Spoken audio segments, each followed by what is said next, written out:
Friends, ఇప్పుడు మనం యాడున్నాం అంటే మనం వెలుగుమట్ల ఖమ్మం అందరూ సోషల్ మీడియాలో అందరూ చూస్తున్నారు కదా. పేదల భూములు మొత్తం కూల్చారు, నేలమట్టం చేశారు.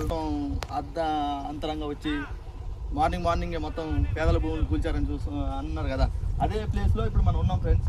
విషయం ఏంటంటే మనం వీడియోలు చూస్తున్నాం వాస్తవానికి, కానీ ఇక్కడ వచ్చి చూస్తే మాత్రం ఇంకో దారుణంగా ఉంది పరిస్థితి. మనం వీడియోలు చూసిన దానికి కూడా వచ్చి చూసిన దానికి ఇంకా చాలా డిఫరెన్స్ ఉంది.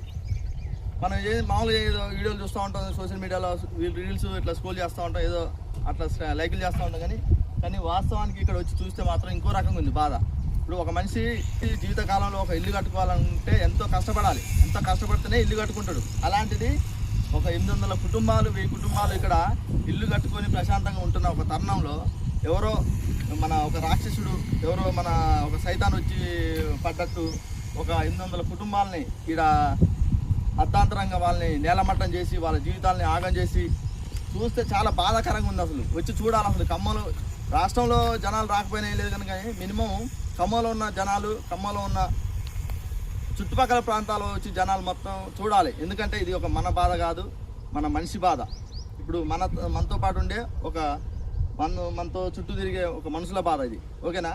సో విషయం ఏంటంటే చూస్తే అర్థమవుతుంది. మనం ఫోన్లో చూసిన దానికంటే కూడా అందరూ వచ్చి చూడండి, ఒక రోజు టైం తీసుకొని వచ్చి చూడండి, మీకే అర్థమవుద్ది. ఇప్పుడు కానీ చూస్తే చెట్టుకొకలు పుట్టకొకలు అయిపోయారు, దారుణంగా అయిపోయింది పరిస్థితి.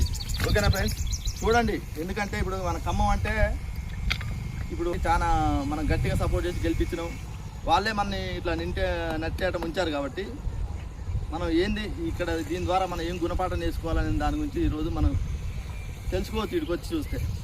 ఓకేనా? Thank you.